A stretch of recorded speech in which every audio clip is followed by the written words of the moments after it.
gravando, então, aí a nossa reunião. Então, a gente vai falar hoje só sobre o capacete da salvação.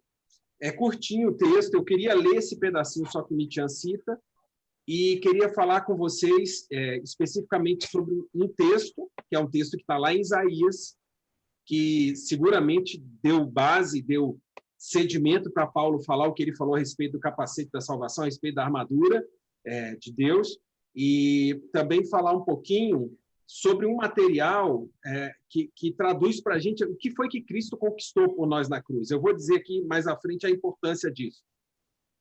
E esse pedacinho, esse fragmento, foi retirado de um material do Mitian chamado Querigma Apostólico. Eu não sei quantos de vocês já tiveram contato com esse material.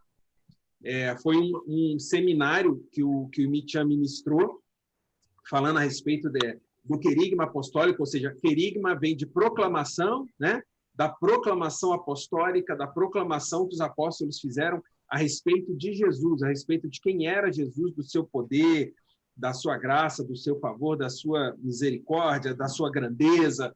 Então, os apóstolos falaram muito a respeito de Jesus e o Mitian traduziu isso no material chamado Querigma Apostólico, que a gente já espalhou para a igreja. Quem quiser, é só me pedir aí. Aliás, eu vou fazer o seguinte, eu vou mandar lá no grupo, tá? Vou mandar no grupo. Gabriele, se você quiser receber esse material, só dá um alô. A gente manda um PDF, tá? Que aí é bacana, que ele mergulha nessa questão de quem é Jesus, né? E o que os apóstolos proclamaram a respeito de Cristo. O querigma apostólico nos alcançou, então a gente vai falar sobre o capacete da salvação, vamos linkar com o querigma apostólico para a gente entender o tamanho da obra de Jesus ao nosso favor. E a gente vai linkar uma coisa com a outra e falar por que as duas coisas se conectam e são extremamente importantes para nós, tá bom? O capacete da salvação, então, no texto lá do Projeto do Eterno, o senhor coloca o seguinte, só uma lembrança antes aí, Denise está conectada aí, deve estar ouvindo a gente bem, a Lud conectou, de repente está ouvindo. Estou ouvindo, Carlinhos. Legal, Denise. Tem notícias de Marina, princesa? Só antes da gente seguir? Não, vou mandar mensagem para ela aqui. Manda mensaginha para ela, tá? Vê se ela tá ok também. Ela estava um pouco dodói lá, mas se Deus quiser, tá boazinha. E até antes, querido, só antes da gente entrar, só passando para vocês, a gente teve lá esse final de semana em Vitória da Conquista, não, em Santa Maria da Vitória, né? A gente teve com Denise e com Marina, chegamos lá sábado direitinho, uma viagem de 600 quilômetros para ir, 600 para voltar, mas fomos assim super bem, foi uma bênção. Eu, Aline, Josué e Isis. Conhecemos lá a família dessas queridas, assim, foi muito bom estar lá com o pai da Denise, o seu Enoque, Dona Rita, com a vovó dela, Dona Neuza, tá certo? Tivemos um tempo muito legal no sábado na casa deles, e no domingo estivemos com a família da Marina, com o pai dela, e seu Cândido, se eu não me engano, e a mãe dela, Dona Vasti, né, com o irmão Rafael e o restante de uma galera lá. Foi um tempo assim muito legal. Depois tivemos com Denise e com Marina, animando, né, ali compartilhando com elas um pouco mais. E aí, segunda-feira cedinho, voltamos para Brasília. Foi uma bênção, obrigado pela tua oração. Né? A gente pediu para a igreja estar orando por nós e foi muito bom, foi muito edificante. Tá legal? Vamos lá, vou seguir aqui. Se você tiver alguma coisa para colocar, para perguntar, interrompe, levanta a mão e tal, e a gente segue. Então, ele fala o seguinte a respeito do capacete. Tomai também o capacete da salvação, que é o fragmento do texto. Especificamente, esse texto é o texto de Efésios 6:17, se eu não me engano, né? É o 17. E então, ele diz assim, o capacete protege a cabeça do soldado. Numa guerra, a cabeça é o primeiro lugar para onde aponta o inimigo. Satanás aponta para nossos pensamentos. Devemos ter a cabeça protegida pela salvação de Deus e nunca ficar descobertos. Tá? Então, Satanás, ele aponta para os nossos pensamentos. Devemos ter a cabeça protegida pela salvação de Deus e nunca ficar descobertos. Colocar o capacete significa reconhecermos Jesus como nossa autoridade e que ele é nossa verdade. Por isso, a palavra nos insta a levar todo pensamento cativo, obediência de Cristo. Aí faço uma correção. No texto aí do Projeto do Eterno está 2 Coríntios 10:15. Não é 10:15, é 10:5. Ok? 10:5. Faça essa correção aí. Então, é 2 Coríntios 10, 5, não 10, 15. Depois tem uma frase que eu sublinhei aqui no meu livro, porque eu entendi que ela é muito importante. Ó. Não devemos nos abrir para qualquer tipo de pensamento. Não devemos nos abrir para qualquer tipo de pensamento. Precisamos manter nossa mente protegida e ter a mente de Cristo. E Mitian fecha dessa forma aí, né? Precisamos ter a mente protegida e ter a mente de Cristo. Uma sugestão para vocês. Se eu fosse você, eu sublinhava uma frase que diz assim: Satanás aponta para nossos pensamentos, está logo lá no início. Penso que é muito importante essa afirmação aqui do Mitian, e essa outra de não devemos nos abrir para qualquer tipo de pensamento. Por que eu estou querendo, por que eu disse isso, queridos? Abrindo a nossa conversa aqui. É muito importante, irmãos, muito importante, a gente procurar, de fato, manter a nossa mente sã e livre de tudo aquilo que o mundo oferece. Existe uma cultura já instituída, isso não vem de hoje, isso vem desde os gregos, basicamente, assim, daquele amor dos gregos pela filosofia, né, de Platão e etc. Esse amor, essa entrega e essa paixão pelo conhecimento. O amor, ou a paixão, ou o desejo pelo conhecimento em si, não é um problema, claro que não. O homem, naturalmente, ele busca conhecimento, ele busca entender todas as coisas, e existe um amor também, uma pregação, um animar da sociedade, de todos, por essa busca do conhecimento. Se eu não me engano, até houve algumas campanhas, né, que falavam sobre a era do conhecimento, né? Você deve ter ouvido sobre esse termo, que nós vivemos a era do conhecimento, a era em que o conhecimento é disseminado muito rapidamente, né? Hoje nós temos acesso a tudo, a muito conteúdo. É possível você visitar bibliotecas inteiras, é possível você passear por monumentos históricos, é possível você visitar locais históricos de dentro da sua casa. É possível a gente fazer uma reunião como essa, com pessoas conectadas em vários locais. Denise está lá em Santa Maria da Vitória, pessoas que estão em Águas Claras, gente que está em Vicente Pires, Gisele está lá em Belo Horizonte, dentro do carro, Daniel, Suelen aqui em Águas Claras, enfim. Talvez nós pudéssemos fazer reuniões envolvendo irmãos de outros países. Já tivemos algumas reuniões aqui, eu partilhei com vocês uma reunião que eu participei, que havia irmãos da Espanha, da Itália, da Colômbia, e todos nós juntos falando a respeito de Cristo, falando a respeito de Jesus. Então, nós vemos que essa sociedade do conhecimento, especialmente essa sociedade do conhecimento ancorada na tecnologia, fez com que assim as coisas fossem disseminadas, as palavras, os livros, os pensamentos, a cabeça de cada um parece que conseguiu entrar na internet e se disseminar muito rapidamente. É muito comum você ver pessoas assim no Instagram, no Facebook, com mais de 1 milhão de pessoas que o seguem, né? Outro dia eu estava vendo lá uma menina que tem 752 mil seguidores, né? O que ela faz? Ela fala a respeito das coisas de casa, né? Enfim, é uma pessoa de uma vida relativamente comum, mas que tem muita gente que a segue por algum motivo específico, né? A gente vê isso no meio das celebridades, mas esse mundo de tecnologia e essa sociedade do conhecimento, ela tem alçado ao patamar de celebridades muita gente que tem muito pouco daquilo que é uma celebridade. Ou então que, em épocas antigas, jamais chegariam lá, porque não tem nenhuma proposta que mova a sociedade tanto assim, né? Mas a internet e esse tempo que a gente vive tem possibilitado isso. Muita gente que não tinha voz antes tem voz agora. E isso é, na essência, bom, porque permite que muitos coloquem aquilo que pensam.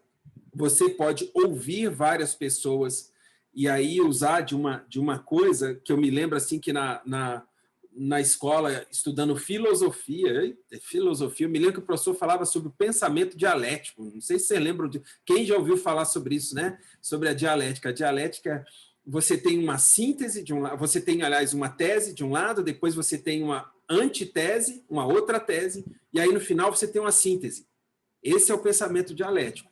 Alguém diz A, um outro diz B, e você considera a fala dos dois, e aí você forma a sua fala.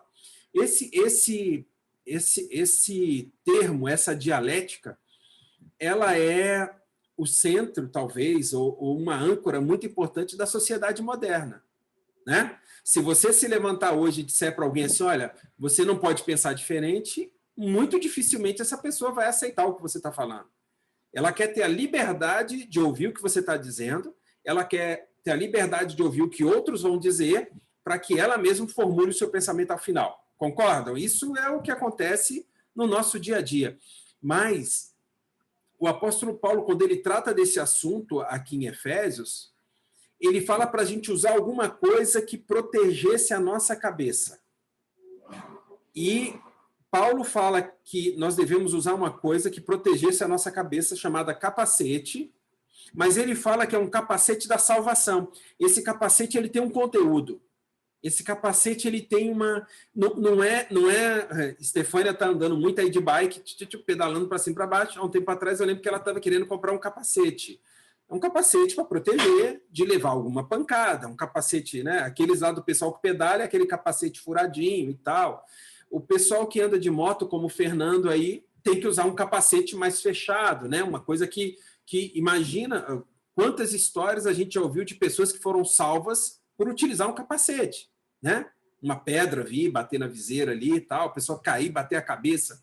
Eu conheci um rapaz há tempos atrás que morreu porque na hora de ele levou uma queda da moto, o capacete soltou, ele bateu a cabeça no meio-fio, morreu, teve um traumatismo, morreu. O capacete ele serve para proteger. Mas Paulo diz que a essência do material do capacete que nós temos que usar é o capacete da salvação. O que isso quer dizer? Né? Você pensou sobre isso? Eu não sei se você já pensou sobre isso ou não, mas vai lá, queria abrir com vocês. O que você acha que é isso? O que é essa história de capacete da salvação? Por que não o capacete da fé? Por que não o capacete da justiça? Por que capacete da salvação? E aí, o que você acha? Sem briga. Alguém tem alguma ideia? Não? Porque esse pode ser o nosso objetivo? Porque esse pode ser o nosso objetivo, a salvação? Não é esse o motivo, não. Vamos lá, vamos lá. Quem mais arrisca aí? Eu acho que é para guardar a nossa fé. Tá me ouvindo, Carlinhos? Tô, querida, pode falar. Eu acho que é para nos proteger, tipo assim, para nos... Como eu vou formular aqui? Tipo, sabe quando você vai para uma batalha e você tem que estar armado? Então, quando você passa todo protegido, no caso, eu tô falando especificamente da cabeça, né? Quando você está protegido, tem menos chances de você se contaminar com o mundo. Posso estar errada, eu tô falando aqui o que eu acho, né? Tipo assim, aí o capacete ele vai nos proteger dessa contaminação do mundo. Tá bom, o que você está falando, Denise, tem a ver. Só que a gente até falou na semana passada sobre o escudo da fé, lembram? A gente falou sobre o escudo da fé, para nos proteger dos dardos inflamados do maligno. Porque o dardo poderia vir atingir algum órgão vital nosso, né, no nosso corpo, e matar a nossa fé.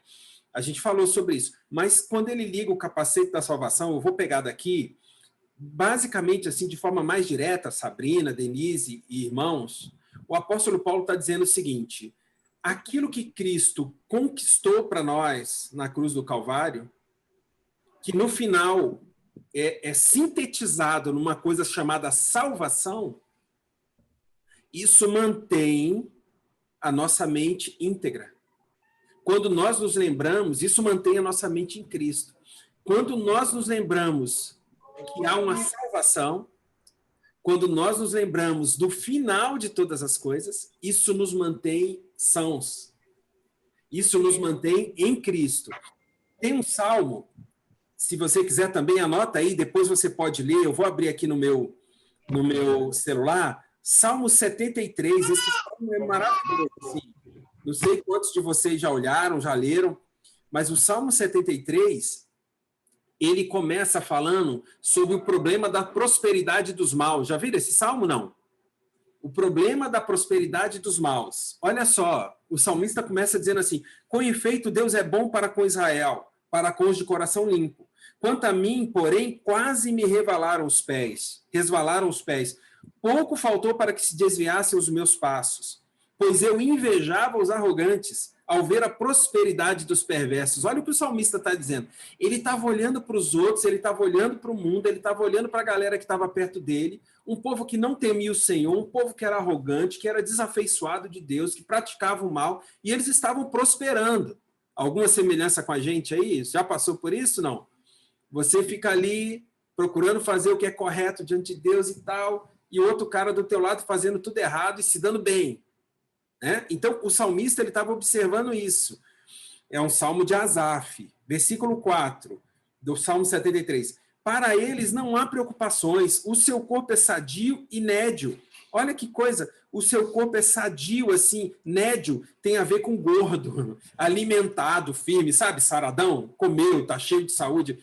Então, o seu corpo ele é sadio e está bem alimentado. Para essa galera parece que não existe problema. Não partilham das canseiras dos mortais, nem são afligidos com os outros homens. Daí a soberba que os cinge como um colar.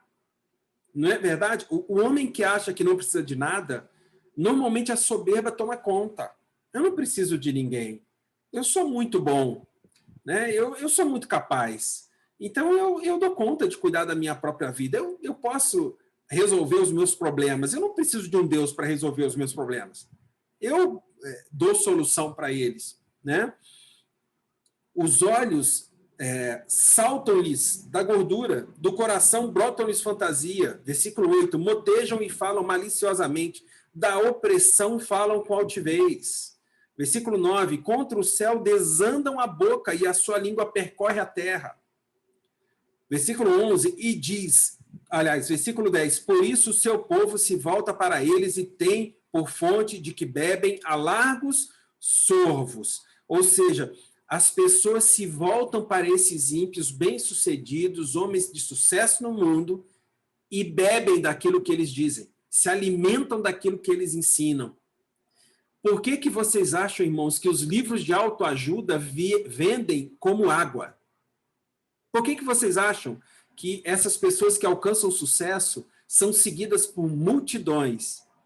Porque as pessoas querem saber qual é o caminho, qual é o segredo. Né? O que essa pessoa tem de diferente? Vocês já viram essas propagandas que aparecem no YouTube? Você está lá querendo assistir o seu vídeo, aí aparece um cara falando, olha, aqui eu queria te falar, eu sou analista de investimentos, a última recomendação que eu fiz foi de uma carteira assim, assim, assado, que rendeu tanto. Não desliga o meu vídeo, fica aí que eu vou te ensinar o caminho das pedras, né? E muitas pessoas seguem o conselho dessa galera porque eles querem ter o mesmo sucesso. Qual é o caminho das pedras? Mas olha só o salmista Asaf continuando depois do versículo 10. Versículo 11. E diz, como sabe Deus? Acaso há conhecimento do Altíssimo? Versículo 12. Eis que são estes os ímpios, e sempre tranquilos aumentam suas riquezas. Olha como Asaf conclui o pensamento dele. Essa galera, a gente olha para eles e pensa assim, cara, parece que o mundo deles é outro. Parece que eles nem vivem no planeta Terra. Não tem problema, não tem doença, estão sempre bem. Sabe aquela galera do Face, assim, do Instagram, que estão sempre sorrindo? Parece que a vida é um passeio. Né? Parece que o carro é sempre novo, sempre estão numa viagem, a roupa é sempre nova, a comida é sempre boa. Parece que a vida brilha, sim, não tem problema, não tem aflição, não tem dificuldade. Às vezes, o desejo da gente é seguir essa galera. Fala, cara, a gente vê um filme, vê uma pessoa com um corpo assim, uma pessoa da minha idade com o corpo todo saudável. Outro dia eu vi uma matéria, há um tempo atrás, assim, rápido, passou num celular, eu acho que foi isso, de um cara que é modelo fotográfico, assim, modelo de passarela aos 51 anos, que é a minha idade. Aí, Daniel, tô vendo aqui, o cara Daniel todo saradão, a barriga um tanquinho assim, todo dividido, cara. Fortão assim, os músculos e tal. Eu olhei e falei, cara, qual o segredo? Eu tenho 51 também, me conta o segredo. Enfim, nós olhamos para essas coisas, isso chama a atenção da gente. Os homens passam por isso, as mulheres muito mais. Vem aquela modelo, aquela pessoa bonita, a roupa dela e tal. essas coisas nos influenciam muito aquilo que nós vemos. Até porque o Tiago diz que a gente vê e cobiça. E essa cobiça, então, instalada no nosso coração, pode dar luz ao pecado, né? Então, a gente precisa ter muito cuidado com aquilo que a gente olha. O salmista aqui, ele estava assim, fazendo um retrato disso. A gente está vendo gente que prospera em tudo, que se afasta de Deus e diz assim, né? Como Deus sabe, acaso há conhecimento no Altíssimo? Versículo 12, eis que são esses os ímpios e sempre tranquilos aumentam suas riquezas. Versículo 13, com efeito, vejam só agora o pensamento dele, com efeito, inutilmente conservei puro coração e lavei as mãos da inocência, pois de contínuo sou afligido a cada manhã, e a cada manhã castigado. Se eu pensar em falar tais palavras, já aí teria traído a geração dos teus filhos. Ele parou e pensou, cara, é inútil. Eu procurei guardar o meu coração, procurei servir a Deus, procurei andar com Ele, procurei fazer a vontade dEle, mas parece que não adianta, parece que não serve para nada, parece que a minha vida só afunda e do outro que está longe de Deus a vida só sobe. O salmista chega a esse pensamento difícil, terrível. Mas aí tem uma virada. Versículo 15 ele fala, se eu pensar em falar tais palavras, já aí teria traído a geração dos teus filhos. Versículo 16, em só refletir para compreender isso, achei muito pesada a tarefa para mim. Muito pesada. Agora, olha o versículo 17, que é onde a chave realmente vira. Aí o salmista diz assim, até que entrei no santuário de Deus e atinei com o fim deles. Entrei no santuário de Deus e atinei com o fim deles. O que o salmista estava falando aqui era o seguinte, eu parei e me lembrei de que eles podem ganhar o mundo inteiro, mas eles vão perder a vida eterna. Eu me lembrei que eles podem estar sadios e nédios nessa terra, com uma barriga de tanquinho, mas se eles não se converterem a Cristo, se eles não forem ao Senhor, para que o Senhor os salve, eles vão passar uma eternidade distante do Senhor. O salmista lembrou disso. Olha o versículo 18 do Salmo 73. Tu certamente os põe em lugares escorregadios e os fazes cair na destruição. Como ficam de súbito assolados, totalmente aniquilados de terror. Como ao sonho, quando se acorda, assim, ó Senhor, ao despertares, desprezarás a imagem deles. Quando o coração se me amargou e as entranhas se me comoveram, eu estava embrutecido e ignorante. Era como um irracional a tua presença. Ele reconhece o estado dele. Todavia, estou sempre contigo. Tu me seguras pela minha mão direita, mesmo em meio à enfermidade. Tu me guias com o teu conselho e depois me recebes na glória. Nós somos guiados pelo conselho do Senhor e um dia nós vamos ser recebidos na glória. Aí, Sabrina, tem a ver com aquilo que você falou. Nós queremos a salvação. Nós buscamos a salvação. É o que nós mais almejamos. E aí ele lembrou que por mais que a gente passe aflições nesse mundo, um dia nós vamos estar na glória. Por mais que a gente passe lutas aqui, nós vamos um dia nos encontrar no Senhor. Por mais que os problemas se instalem na nossa vida, ainda que eles nos levem até a morte, ainda que seja uma enfermidade que vá nos matar, mas se o meu coração estiver em Cristo, eu vou estar com ele na glória. Lembra do ladrão lá na cruz? Jesus, lembra de mim quando vieres no teu reino, e Jesus dizendo, olha, eu te afirmo, cara, você vai estar comigo no paraíso. Você vai estar comigo. Ele se arrependeu e encontrou lugar de salvação. Então, o salmista entendeu que a salvação era algo mais precioso. Versículo 25. Quem mais tenho eu no céu? Não há outro em que eu me compraza na terra. Versículo 26. Ainda que a minha carne e o meu coração desfaleçam, Deus é a fortaleza do meu coração e a minha herança para sempre. Os que se afastam de ti, eis que perecem. Tu destrói todos os que são infiéis para contigo. Quanto a mim, bom é estar junto a Deus. Perdão. No Senhor Deus põe o meu refúgio para proclamar todos os seus feitos. Salmo 73. Então, vejam que eu fiz um parêntese aqui grande, falando do Salmo 73, para lembrar, irmãos, que nós podemos perder tudo nessa terra, tudo pode nos acontecer. Só não podemos perder a esperança da nossa salvação em Cristo Jesus. Ainda que os problemas venham, ainda que as lutas venham, ainda que as coisas não tenham saído exatamente conforme o teu plano, não tenham dado totalmente certo em tudo, em todos os aspectos, ainda assim nós precisamos nos lembrar que nós temos salvação em Deus. Aquele que morre aqui, que imediatamente, no momento seguinte, abre os olhos em Cristo, ele vai estar melhor do que a gente aqui. Ele vai ter feito uma transição para algo infinitamente melhor. Quem fica aqui segue sofrendo, mas quem morreu em Cristo entra no gozo do seu Senhor. Então, o capacete da salvação, irmãos, é para nos guardar desse pensamento do mundo, das coisas imediatas do mundo, do estilo de vida do mundo. Lembra que Paulo, em Romanos 12, 1 e 2, ele falou assim, rogo-vos, pois, irmãos, pelas misericórdias de Deus, que apresenteis os vossos corpos por sacrifício vivo, santo e agradável a Deus, que é o vosso culto racional. E não vos conformeis com esse século, mas transformai-vos pela renovação da vossa mente, para que experimenteis a boa, agradável e perfeita vontade de Deus. A nossa mente precisa se renovar, precisa ser renovada pela palavra. A palavra de Deus, ela lava, ela limpa a nossa mente e retira aquilo que é ruim, retira aquilo que é sujeira, retira aquilo que é humanismo apenas, retira aquilo que apenas o racionalismo trouxe sobre nós e implanta a palavra de Deus em nós. Implanta a palavra de Deus no nosso coração, na nossa mente. Por isso o capacete é o capacete da salvação. Se nós perdermos de vista a salvação, nós vamos começar a pensar como homens comuns, como alguém que não conhece o Senhor. E a gente vai naufragar nessa maré de tanto pensamento ruim, de tanta coisa equivocada pregada por esse mundo, ok?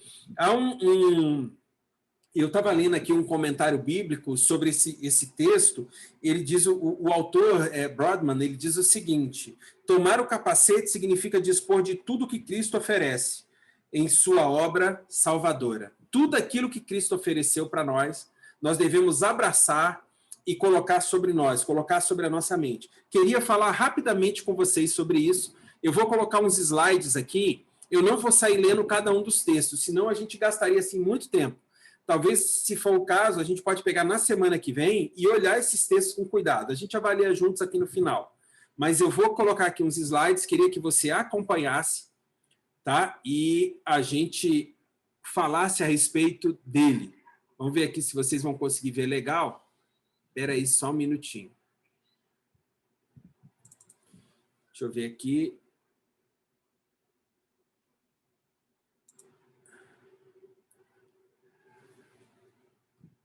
Isso aí. Estão vendo aí esses slidezinhos? Beleza? Tá? Vou estar passando aqui uns slides e falando com vocês a respeito desse assunto. Deixa eu só ajeitar minha tela aqui. Só um minutinho. Isso aí. Acho que tem mais gente que entrou. Acho que o Rogério conectou aí com a gente agora. Rogério de Mariana. Beleza. Vamos lá. Vamos conectado. Show. Beleza. Carlinhos, a Marina também entrou, só que a internet dela tá um pouco ruim. Tá bom, tá bom. Eu vi Marina realmente conectada aí. Legal. Marina tá na área também com a gente. Vamos lá. Estou tentando abrir um pouquinho aqui para ver vocês melhor aqui na minha tela. Vamos nessa, olha só. O que Cristo conquistou na cruz? Tá baseado naquele material do querigma apostólico, tá? Queria falar sobre esse assunto com vocês. Vamos lá, olha só. Em primeiro lugar, Cristo conquistou redenção. Ele nos redimiu. Ele nos livrou de uma vida sem sentido, de uma morte nessa terra e nos trouxe para o reino do Filho do seu amor. Vamos falar sobre esse assunto, olha. Sobre a redenção, tá? A palavra redimir, ela provém do verbo, né? A palavra redenção provém do verbo redimir, que significa resgatar ou salvar, pagando o preço do resgate, ok? Redenção está lá baseada em Romanos 3, 24 e Hebreus 9, 12. Cristo, com seu sangue, nos remiu do pecado, nos imputou perdão de pecados. Ele nos perdoou. Lembro também, aí está em Efésios 1:7, mas eu lembro de 1 João capítulo 1, onde João fala claramente sobre isso também. Em segundo lugar, ele redimiu-nos da maldição da lei, fazendo-se maldição por nós. Gálatas 3, o texto fala exatamente sobre isso. Cristo se colocou no nosso lugar, ele se tornou maldito na cruz do madeiro por mim e por você. Eu sei que a maioria de vocês sabe disso, mas queria lembrar todo mundo a respeito disso. Isso aí está desse jeitinho lá no material do Imitian, tá? Ele redimiu-nos, ele nos comprou para Deus, não foi para qualquer coisa. Ele não nos redimiu para nos tornar novamente escravos, ele não fez isso, Jesus não fez isso. Ele nos redimiu para que nós vivêssemos para Deus. E aí o segundo ponto, sendo justificados gratuitamente por sua graça, mediante a redenção que há em Cristo Jesus. Romanos 3:24, está lá o texto. E Hebreus 9:12, não por meio de sangue de bodes e de bezerros, mas pelo seu próprio sangue entrou no Santo dos Santos, uma vez por todas, tendo obtido eterna redenção. Então, nós fomos redimidos por Jesus. Amém? O primeiro aspecto do sacrifício de Cristo na cruz, a primeira coisa que ele obteve foi a nossa redenção. Em segundo lugar, tá? Deixa eu avançar aqui com os slides. Ele também conquistou na cruz expiação. Ele nos redimiu e ele nos expiou. Expiou não é espiar no sentido de ficar olhando, mas expiação vem do verbo expiar, que significa purificar, mediante sacrifício. Ele derramou o seu sangue, ele crucificou, ele permitiu que o seu corpo fosse crucificado numa cruz, para que eu e você fôssemos limpos de todo o nosso pecado mediante o seu sacrifício. Antes de Jesus era necessária a matança de animais, vocês sabem disso. Na antiga aliança, pássaros, animais, bodes, cabritos, eram sacrificados para pagar o preço por esse pecado do homem. Mas Jesus, na sua morte da cruz, de uma vez por todas, pagou o preço pelo nosso pecado. E aí os dois textos, Isaías 53:10 e Hebreus 2:17. Isaías 53:10, todavia ao Senhor agradou moê-lo, fazendo-o enfermar.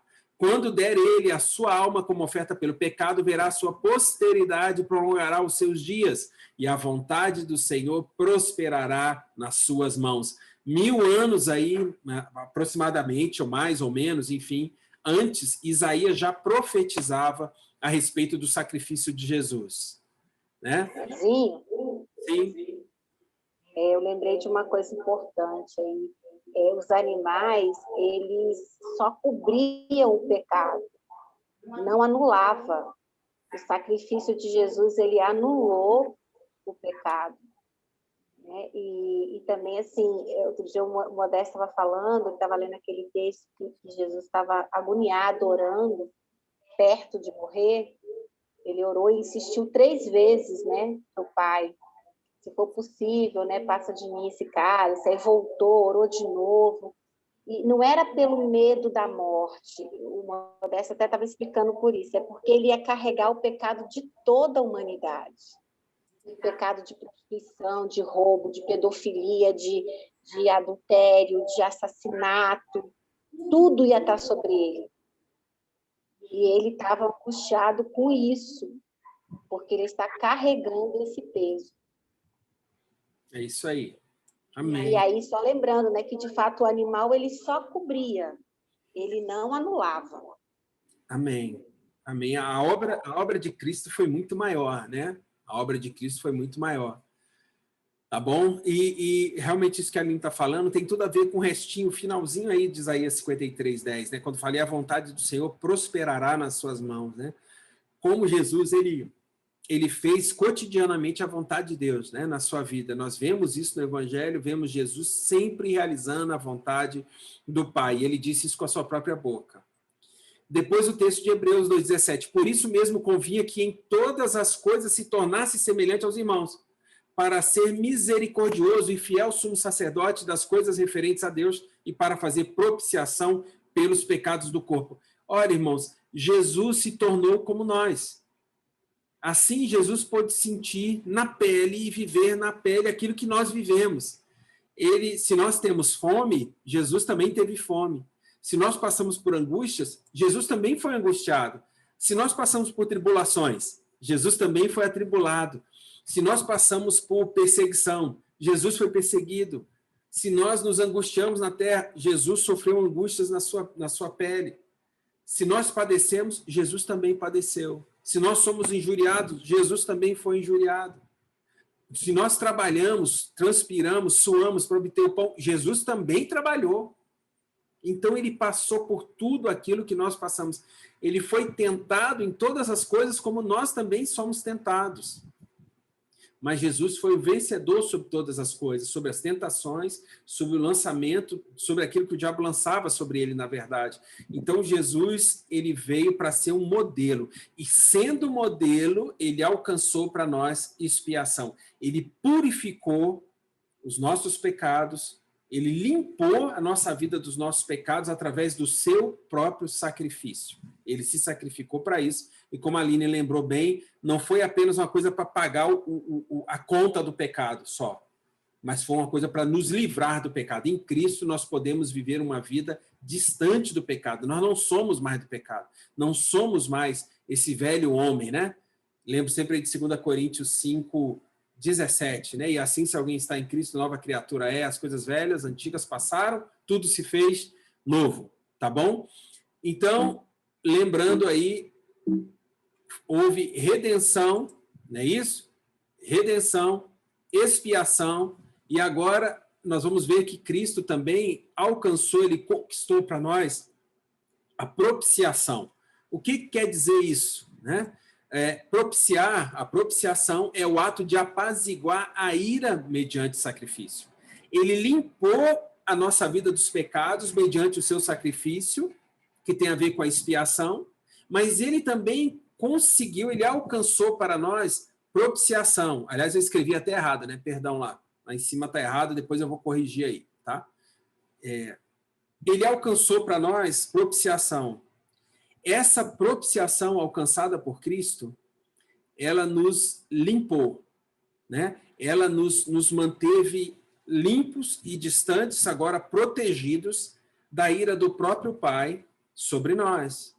Essa ira não mais se derramou sobre nós, porque Jesus, ele alcançou favor do Pai para mim e para você. Vamos olhar os dois textos sobre isso. Romanos 3, 25, 1 João 2, 2. A quem Deus propôs no seu sangue como propiciação, mediante a fé, para manifestar a sua justiça, por ter Deus, na sua tolerância, deixado impunes os pecados anteriormente cometidos. É importante frisar isso. Na tolerância. A Escritura diz que Deus, ele dá tempo para que o homem se arrependa, porque o desejo dele é que todos sejam salvos, tá bom? E 1 João 2,2, e ele é a propiciação pelos nossos pecados, e não somente pelos nossos próprios, mas ainda pelos do mundo inteiro. Então, Jesus, ele nos redimiu, Jesus, ele expiou o nosso pecado através do seu sacrifício, e Jesus teve condições de ser a propiciação diante de Deus, ele conseguiu apaziguar a ira de Deus mediante o seu sacrifício. Porque em Cristo, todo o peso do pecado de todos nós foi lançado. Ele sofreu e pagou o preço de todo o pecado de toda a humanidade. Não só dos homens que viveram antes, naquela época lá com Cristo, mas de todos aqueles que vivem hoje, todos aqueles. O sacrifício de Jesus foi suficiente para alcançar toda a humanidade. Vamos avançar aqui para o próximo ponto, tá? E por fim, então, ele nos alcançou a reconciliação. Redenção, perdão, peraí, deu uma travada aqui no meu... Redenção, a expiação, a propiciação e agora a reconciliação. Ele nos reconciliou com o Pai. Vamos lá, 2 Coríntios 5, 18 e 19 e Efésios 2, 16. Reconciliar significa restaurar uma comunhão quebrada, fazer a paz, recuperar a amizade, harmonizar duas partes em conflito. Deus estava em Cristo reconciliando consigo o mundo. Olha aí, 2 Coríntios, né, o texto de 2 Coríntios. Ora, tudo provém de Deus, que nos reconciliou consigo mesmo por meio de Cristo e nos deu o ministério da reconciliação, a saber, que Deus estava em Cristo reconciliando consigo o mundo, não imputando aos homens as suas transgressões, e nos confiou a palavra da reconciliação. Recebemos do Senhor o ministério da reconciliação. Cristo nos reconciliou com o Pai, conferiu a cada um de nós o ministério da reconciliação, e hoje nós trabalhamos para reconciliar o homem a Deus e para reconciliar o homem ao seu próximo. Constantemente nós lidamos com isso. É material do nosso trabalho diário, fazer com que o homem se reconcilie com o seu Criador e fazer com que o homem se reconcilie com o seu próximo. E o último texto, Efésios 2,16, e reconciliasse ambos em um só corpo com Deus, por intermédio da cruz, destruindo por ela a inimizade. A cruz de Cristo nos permitiu ter de volta a amizade do Pai. Ele nos reconciliou com Deus por intermédio da cruz. Amém, queridos? Então, só lembrando aí, ó, ele obteve para nós na cruz redenção, expiação, propiciação e reconciliação. Vou finalizar aqui o texto. Então, quando a gente fala, queridos, a pergunta que eu fiz lá no início para vocês, já estamos aqui encerrando, já estamos encerrando esse tempo aqui. Quando a gente fala que o capacete é o capacete da salvação, nós precisamos lembrar que Cristo, ele alcançou tudo isso para nós. Ele nos redimiu, ele nos expiou, ele foi a nossa propiciação, a ira de Deus já não veio mais sobre nós, e ele também nos reconciliou com o Senhor. A palavra lançada pelo diabo diante de nós o tempo todo, ela vai bater nesses 4 pilares.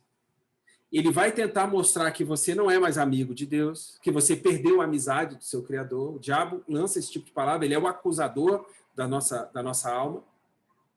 Ele vai tentar fazer você não acreditar na propiciação de Jesus, ou seja, Deus segue irado comigo e a ira dele segue se manifestando na minha vida, por isso que nada dá certo para mim, por isso que as coisas são mais difíceis para mim, os problemas vêm e eu não alcanço vitória, as lutas vêm e eu estou sempre...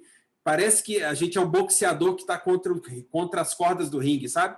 Só levando na cabeça, né? Apanhando de todos os lados e as coisas dão errado e parece que a gente está sempre ali nas cordas e que o Senhor é que está segurando a gente nas cordas.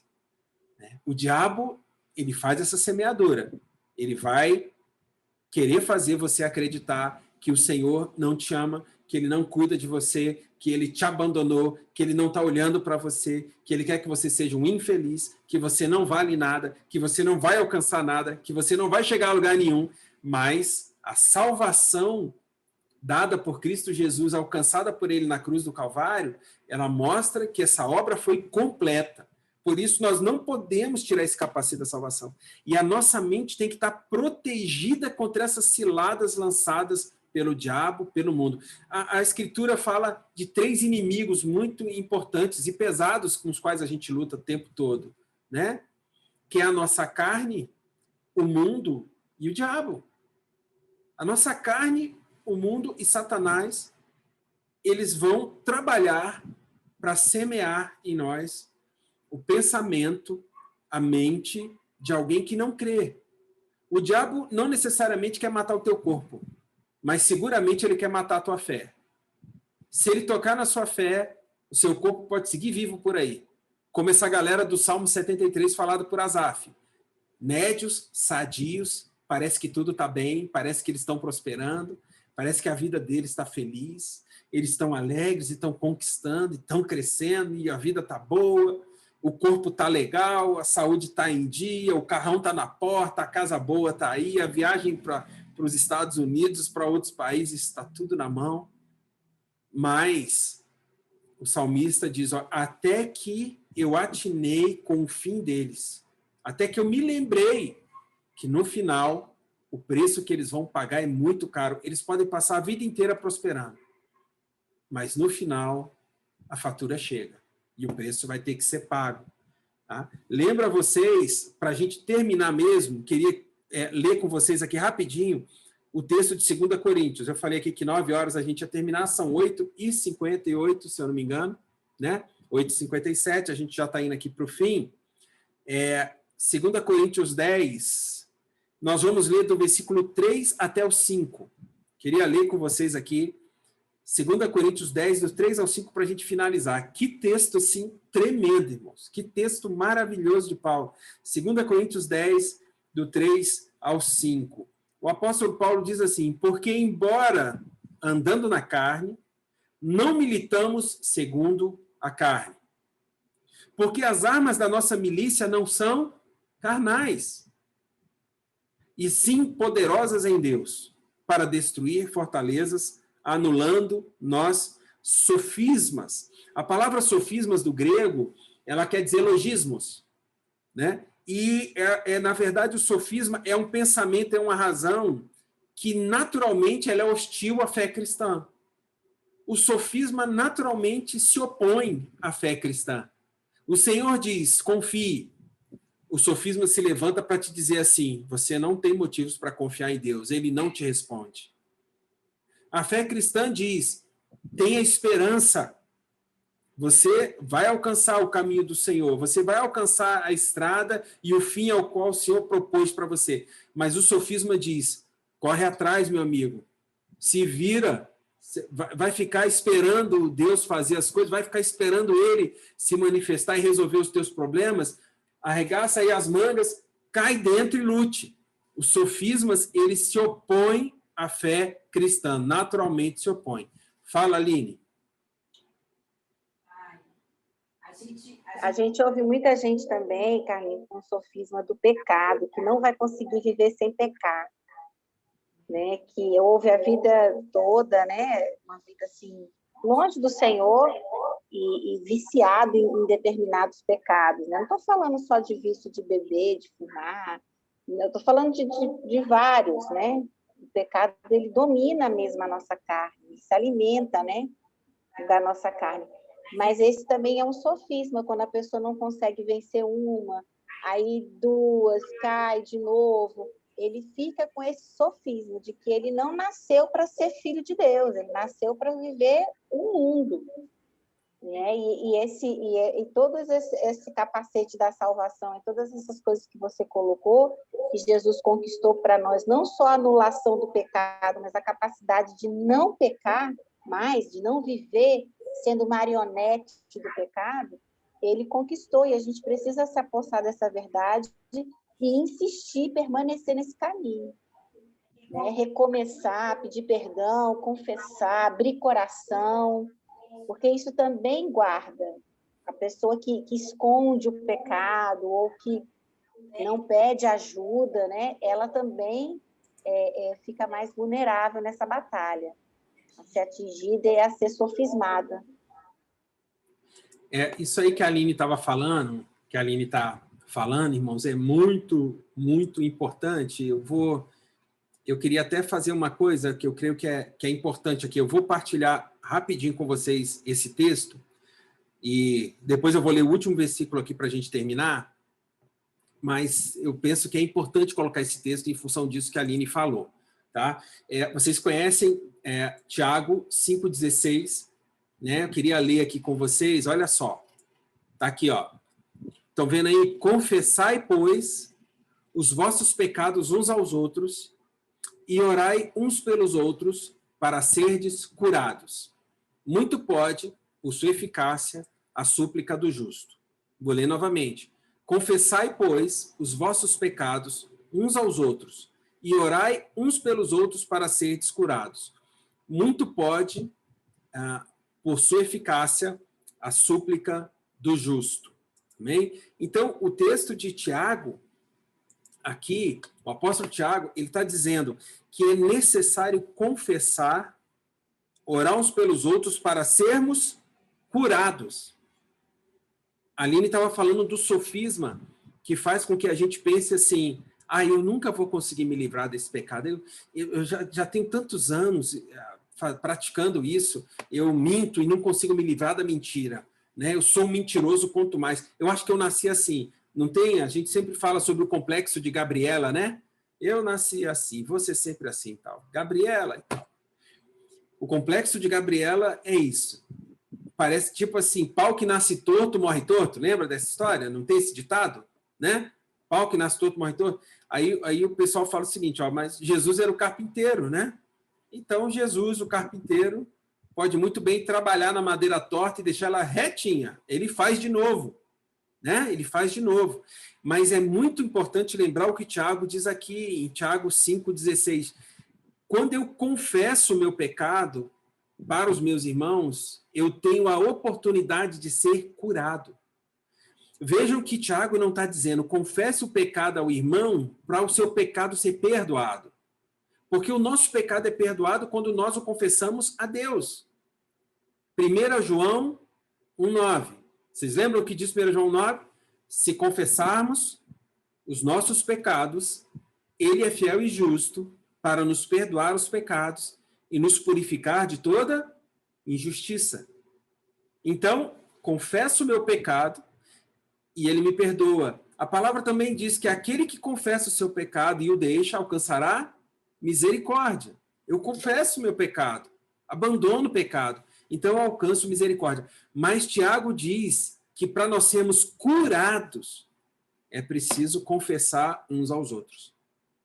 Porque aí nós oramos uns pelos outros, e nós zelamos uns pelos outros, vigiamos uns aos outros e obtemos cura do nosso pecado através da confissão dos pecados. Quem já precisou fazer isso, eu tenho certeza, se fosse abrir o microfone aqui, poderia testemunhar tranquilamente a respeito dessa cura providenciada por Deus através da confissão, que é uma bênção, tá? Vou voltar só para o último versículo lá de 2 Coríntios, para a gente terminar, 2 Coríntios 10, por último agora o versículo 5, eu estava lendo do 3 ao 5, não é isso? 2 Coríntios 10, do 3 ao 5, olha lá o versículo 5, né? Eu vou só reler aqui o 3, o 4 e fechar com o 5. Porque, embora andando na carne, não militamos segundo a carne. Porque as armas da nossa milícia não são carnais, e sim poderosas em Deus para destruir fortalezas, anulando nós sofismas. E toda altivez que se levante contra o conhecimento de Deus, e levando cativo todo pensamento à obediência de Cristo. Nós precisamos, irmãos, em nome de Jesus, queria fechar esse tempo aqui com vocês falando sobre isso. O capacete da salvação, manter a minha mente protegida pela salvação que eu já obtive do Senhor, ela me permite manter os meus pensamentos cativos a Cristo, não cativos a esse mundo. Eu não sou dominado pela corrente do mundo. Eu não sou dominado pelos pensamentos desse mundo. Não é porque agora chegaram e disseram assim, não é mais sexo, agora é gênero. Né? Não tem mais só homem e mulher, agora tem homem, mulher e tem mais 200 coisas. Não é porque esse pensamento vem que a minha mente tem que receber esse pensamento. Não é porque o mundo está dizendo que a minha mente tem que entender que é. Não é porque todo mundo faz que eu tenho que fazer também. Não é porque todo mundo fala que eu tenho que falar também. Eu não tenho que ser escravo de nada daquilo que esse mundo coloca para mim. Porque Cristo na cruz, ele alcançou a liberdade para a minha mente, para o meu coração, para a minha vida. Em que área? Em todas as áreas. Nós somos totalmente livres, em tudo, para vivermos para a glória de Deus. Amém, querido? Você entende isso? Então, o capacete da salvação, a gente não pode tirar ele um minuto. Sinceramente, toma banho com ele, sabe? Sai na rua com ele, dorme com o capacete da salvação, porque parece que até no sono a gente é atacado. Então, a salvação dada pelo Pai, ela precisa estar na nossa mente, assim como um capacete, como uma coroa, nos protegendo realmente dos ataques do diabo. O diabo vai tentar atacar a sua mente o tempo todo. O tempo todo. Notícias ruins. A Aline está soprando aqui do lado culpa, medo, angústia, depressão, né, que muitas vezes vem como fruto de tudo isso, síndrome do pânico, né, muitas pessoas passando por essa enfermidade, pela síndrome do pânico, em tempos como esse, muitas pessoas adquirindo doenças autoimunes, né, doenças que não são o fruto de um vírus ou de uma bactéria ou de um problema fisiológico em si, mas uma doença que é adquirida porque o seu corpo começa a combater contra o seu próprio corpo. Meu Deus, que terrível. Muitas doenças emocionais, nós vivemos uma época de doenças e enfermidades emocionais. Eu estava aqui conversando com minha filha ontem ou anteontem. Ela estava me falando de um rapaz no trabalho dela, acho que foi ontem, que ele é TST, Técnico de Segurança do Trabalho, que ele está com depressão. Por que ele ficou com depressão? Porque eram dois. Um teve que se ausentar. Não sei se ele saiu por uma outra... Acho que ele teve uma outra enfermidade e saiu. licença médica. Aí o outro absorveu as atividades dos dois e ele estava com tanto trabalho que ele ficou doente. Ele ficou emocionalmente doente. Aí ficou com estresse, estafa. Resultado, foi afastado também. Então, o primeiro adoeceu, o segundo assumiu tudo, o segundo também ficou doente, teve que sair, e agora a empresa está sem nenhum técnico de segurança do trabalho para tocar as coisas para frente. Carlinhos, Fala, Denise. eu não sei se o primeiro foi por isso, mas já teve uma moça que trabalhava com esse aí que saiu, que foi pelo mesmo motivo. Mesmo motivo? Aham. Pois é. Eu também não sei, Denise. Você trabalhou lá, você sabe o tamanho da pressão, né? Que Sei. lá na Ambev, né? Enfim, Sim. mas a situação é essa. Queridos, era só isso aí. Acho que eu falei muito assim, eu estava preocupado, eu não queria falar tanto, porque é um assunto muito rico. Daria para a gente falar mais um monte de coisa. Ah, sim, um último conselho só. Leia Isaías 59. Isaías 59. De lá, Paulo puxou muita coisa a respeito desse capacete da salvação, mas o texto de Isaías 59, especialmente ali pelo versículo 17, 16, ele é muito rico e é uma denúncia, na verdade, de uma condição que a galera estava caminhando muito mal, assim, e Deus se levanta nessa história. Mas esse texto também é importante para a gente entender, até porque Paulo sai citando, ele fala lá sobre esse capacete da salvação, tá? Então, é esse o tema. Querem completar aí com alguma coisa? Alguém quer falar alguma coisa aí antes da gente orar e encerrar? E aí? Carlinhos, Fala, Rogério. é uma coisa que me chamou a atenção, fazendo uma analogia aqui, uma figura que existe no direito, e é uma matéria que eu estudei no direito civil que chama-se de remissão, mas não a remissão com cedilha, a remissão com 2 S. Né? Sim. E aí eu não entendi o que era escrito assim, e a remissão com 2 S uma terceira pessoa que paga uma dívida de outra. Aí aquela que devia tem a sua dívida remida, perdoada, ela não deve mais, né? É uma figura que me chamou a atenção, e esse texto, a primeira dos 4 tópicos, inclusive leva a essa situação de remissão, de perdão, de dívida paga, né? Só essa observação que eu achei interessante. Legal. Cabe direitinho aí, né? Cabe direitinho. Jesus, ele foi feito remissão, né? Ele pagou o preço, literalmente, né? Um preço, uma dívida que para nós era impagável. Jesus pagou. Valeu, Rogério. Boa aí. O que mais, queridos? Uhul, tô livre. Dívida paga. Dívida paga. Tio Carlinhos, Fala, Agatha. achei que foi muito, muito bênção, assim, estudar um pouco mais sobre isso. Eu me lembrei que semana passada, ou retrasada, eu tive uma oportunidade aqui no restaurante, porque é um funcionário que é ímpio, né, que nunca conheceu Jesus, estava numa conversa, assim, mas ele me deu uma oportunidade, porque ele virou para mim e falou: não entendo porque as pessoas falam tanto do sangue de Jesus, eu não gosto que falem disso. Fica falando que o sangue de Jesus é poderoso, assim. Ele, sabe, não conhece nada, né? Eu falei: você quer que eu te explique por que o sangue de Jesus é poderoso? Aí eu tentei explicar. Aí eu expliquei. Aí acabei de descobrir que eu expliquei a redenção falando que era expiação. E depois que eu expliquei, que eu falei, aí eu fiquei pensando, gente, mas que mais? Assim, eu fiquei tentando pontuar, assim, tudo. Eu não terminei, né, Tia Aline, o estudo do querigma com as irmãs, mas estudei a lição. Assim, creio que foi uma oportunidade, Espírito Santo pode fazer alguma obra com essa oportunidade, mas assim, eu realmente precisava, né, conhecer um pouco mais, né, e depois até estudar melhor o querigma. Mas achei, assim, muito, muito bênção mesmo, é maravilhoso. Só de falar sobre isso, a nossa fé já fica, né, mais viva, né, e a gente fica muito feliz. Eu amo o Salmo 73, é o meu favorito. Salmo Acho muito lindo o final, né, quando ele fala que se ele tem a Deus no céu, ele não precisa de mais nada aqui na terra. E aí é bem isso, né? Muito bom. Valeu. Amém. Glória a Deus.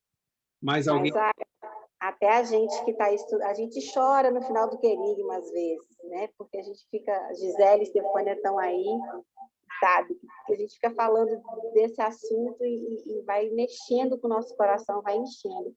Mas até a gente que está lá estudando, tem hora que a gente faz umas confusões, né? Mas é importante a gente falar desse assunto mesmo, vestir esse capacete todos os dias. Acho que 24 horas, na verdade. É o que eu falei, não tem nem para passar shampoo, entendeu? Deixa o cabelo ficar ceboso.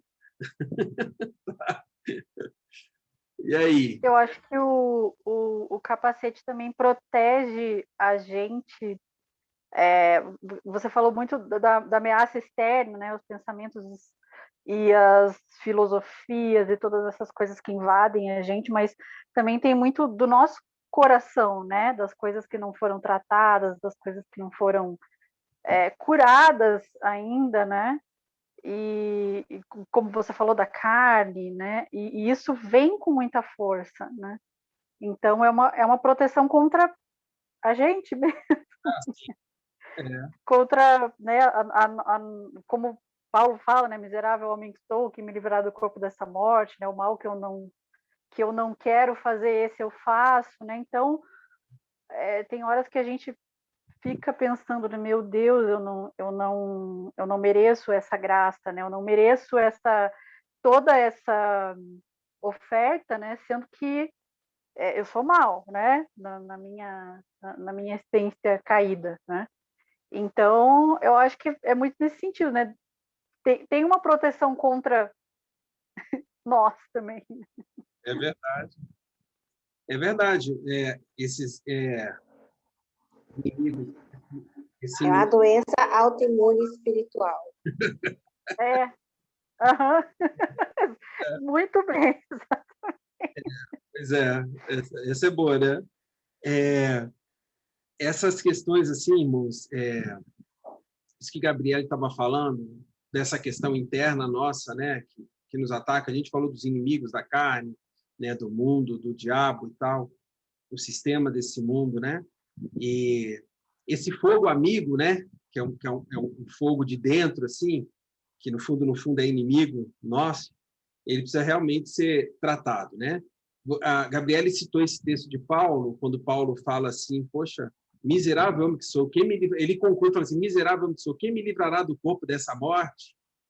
Né? Mas graças a Deus, assim, porque com a carne, com o corpo, eu sou escravo do pecado, mas o meu espírito em Deus é livre, né? Eu sou livre.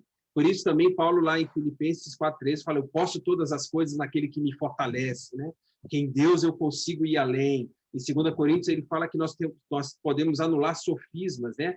Essas armas que nós usamos espirituais são poderosas em Deus para anular esse sofisma, esse pensamento que se levanta contra a vontade do Pai. Então, eu já ouvi alguns autores assim falando que Paulo, nesse momento lá, Gabriele, parecia que estava meio bipolar, sabe? Meio esquizofrênico. Assim.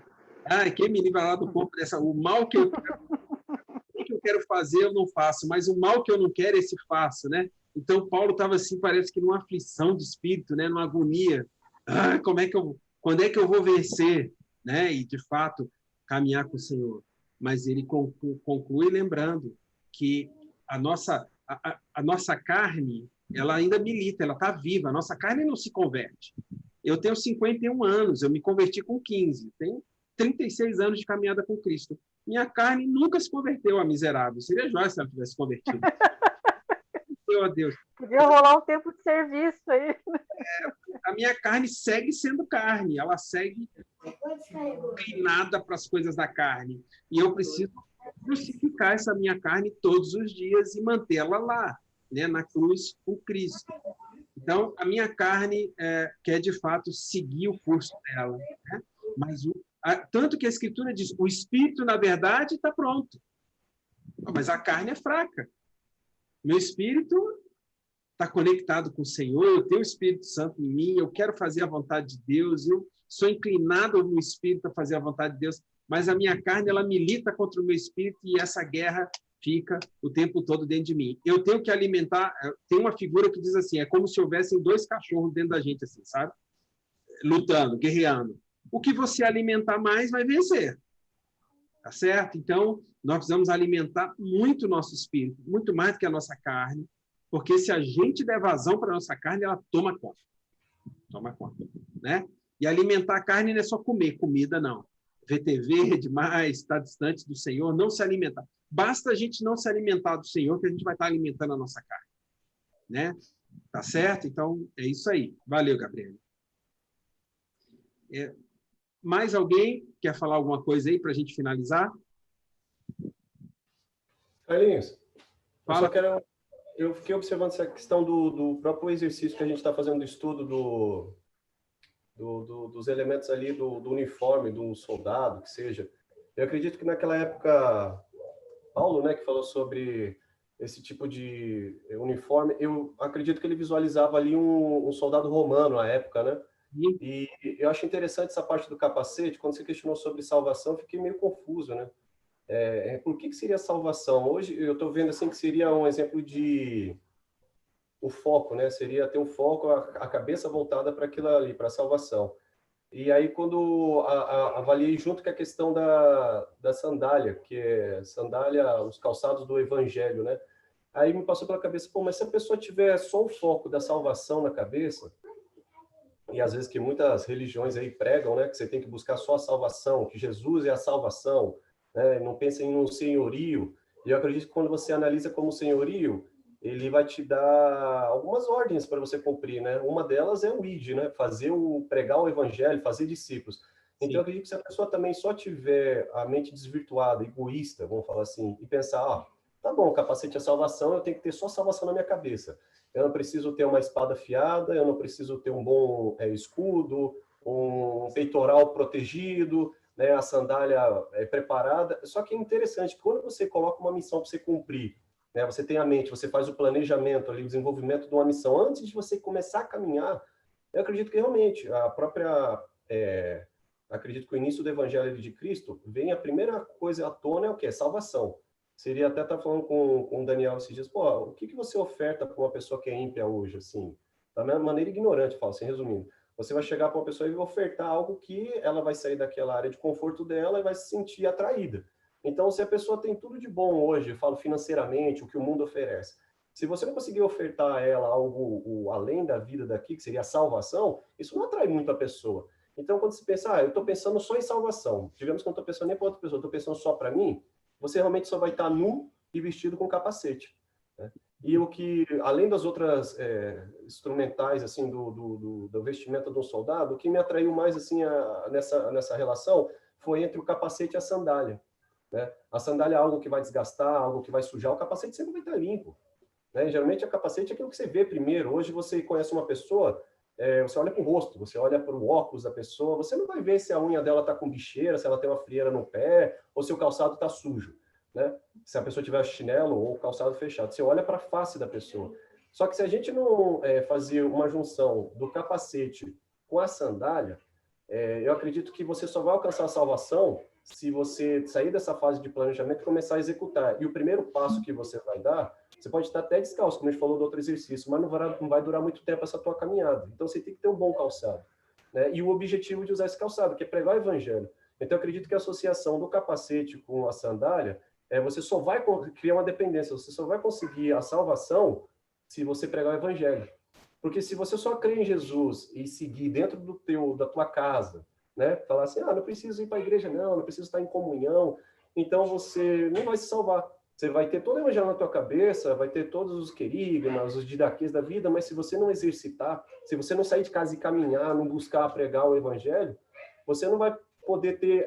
você vai falar a questão de parte de uniforme, mas para mim chamou muita atenção a questão do capacete associado com a sandália. Assim, eu achei fundamental que você estaria pegando os extremos, né? A parte mais inferior do corpo com a parte superior, algo de orgulho, que seria a tua face, a primeira, o cartão de visita, o teu... Eu estava até lembrando e algo que você vai pisar, né? Que é a sandália. Eu estava até lembrando a época, os soldados mais antigos, até nas guerras atuais que tiveram os uniformes, uma coisa que se destaca muito em guerra, que hoje, nos tempos atuais, quando você vai identificar um posto, uma graduação de um comandante, a primeira coisa é marcar no capacete, né? Um tenente, um capitão, o major, ele tem um desenho marcado com uma tinta bem grossa, às vezes, no capacete, para distinguir, você conseguir distinguir o comando daquele militar. E das antigas, mais ainda. Antes você conseguia distinguir uma pessoa, um militar de certa força, tipo na época que Paulo vivenciava, tinha os romanos, os espartanos, os gregos e os troianos. Então você conseguia distinguir. Não hoje, hoje é mais difícil, porque o capacete é bem parecido, né? Você vai ver até hoje as três forças no Brasil, as cores são muito parecidas, camuflado. Mas você conseguia distinguir de longe um soldado romano, de um espartano, de um grego, pelo elmo, né? Eles tinham até firulas, assim, que eles colocavam, penacho, essas coisas. Então, se é uma coisa que era distinguia e tinha tanto valor, quando você falou que Jesus, por meio daquelas 4 elementos, né? Apropriação, expiação, tal, os 4 elementos que foram feitos ainda, que eu tenho que decorar aí, que não ficou na ponta da língua, ele conquistou esse capacete para a gente, então a gente teria mais orgulho ainda de levar ele, entendeu? Porque para o soldado daquela época, na história, diz que eles tinham orgulho de ter aquele elmo. E quando você tinha uma graduação maior, ou você fazia algum curso, tipo, saía da questão dos gregos e ia para os espartanos, aquilo ali era questão de orgulho você usar aquele elmo. Você só dispusia ele perante uma dama, ou perante seu comando superior, você sempre queria vestir aquilo ali, aquele caracterizava. Então, imagina a gente hoje poder levar um capacete que foi criado, foi cedido por Cristo. Então, é algo que deveria ter muito orgulho, né? Eu falo figurativo. Agora, a oferta da salvação, na questão espiritual mesmo, é algo que só Jesus deu o maior presente para a gente. É de criar uma morada nova, é algo que a gente não poderia deixar contaminar, né? Outro exemplo que vem para mim, quando você falou de capacete, o Magneto, quem assistiu o X-Men, se você for ver, o capacete dele é frágil, é um material frágil. Então, ele me remontou assim, que não é tanto contra o sangue, a carne, né? É principado, é potestade, potestades, pronto. Então, você vê a figura do Magneto como um capacete frágil, mas ele protege de ter aquele controle psicológico do Xavier, ou seja, a questão que influencia a mente dele, não fisicamente, mas psicologicamente. Então, tem coisas também que você deu o exemplo aí de receber coisas externas e saber filtrar e não se contaminar, e pior aquelas que vêm do nosso interno, né? A gente saber que o nosso coração está ali palpitando, pulsando para fazer o pecado. O pensamento é o pecado. A própria palavra, quando eu comecei no Evangelho, me incomodou muito. Serve até exemplo para os jovens, aí, os casais, quando a palavra dizia assim, que você não comete adultério quando somente você se deita com outra pessoa na cama, mas quando você deseja outra. Por quê? Porque aquilo que o homem não vê, eu estou falando com as minhas palavras, Deus vê, ele sabe o teu coração, ele sabe principalmente tua mente. Então, é algo muito importante daí, você não usar só o capacete para algo que vai vir externo, mas essa proteção, ela ser internamente também, de você saber filtrar o que você vai expor para fora também. A tua mente, né, o teu coração, a própria passagem diz que você não se preocupa com o que entra pela tua boca, mas o que se sai do teu coração, eu acredito no conjunto, né, dos órgãos, de coração, mente, é o que vai fazer você pecar. Então, essa importância do capacete, para mim, junto, né, com a sandália, eu achei fantástico. É uma relação de prática e de promessa, né? A promessa da salvação, mas a prática do evangelho. Essa aí é a minha opinião que eu tive sobre isso. Eu fiquei aqui pensando um turbilhão de coisas, mas achei muito bom essa parte do capacete. Legal, Fernando. Joia, joia, bacana. Ilustra bem, né? Esse teu exemplo também, a tua vivência como militar, também ajuda muito, né? Semana passada o Fernando falou sobre a sandália e ele usou um exemplo dele com o boot, que ele foi fazer uma caminhada lá, alguma manobra de 30 quilômetros, eu acho, 30 e poucos, e ele fez 30, chegou no final, não conseguia mais andar, porque deu bolha, teve que ir no caminhão e tal, né? Falou dessa importância, e hoje vem esse fechamento. Eu lembro, Fernando, irmão, só que lá em Efésios 6,13, Paulo fala, portanto, tomai toda a armadura de Deus. Ele começa falando toda a armadura. Então, realmente a sandália e o capacete tem esse elo, essa conexão, mas a figura que o Fernando usou também foi interessante. É como se fosse um soldado com sapato, com capacete e tá peladão. Não resolve, né? Tá certo? Então, não adianta só proteger a cabeça e os pés, mas tem que proteger todo o seu corpo para resistir firme a essas ciladas do inimigo. Então, é importante a gente se revestir de toda a armadura de Deus para, de fato, a gente poder resistir no dia mau, né? Tá bom, queridos? É isso aí, né? Acho que se seguisse aqui, a gente ia poder falar mais sobre isso, mas vamos finalizar aqui, vamos parar aqui, a gente já deu uma estourada boa no tempo aí, tá? E foi bacana partilhar isso com vocês. Queria orar, eu vou parar aqui a gravação, pelo jeito aqui funcionou,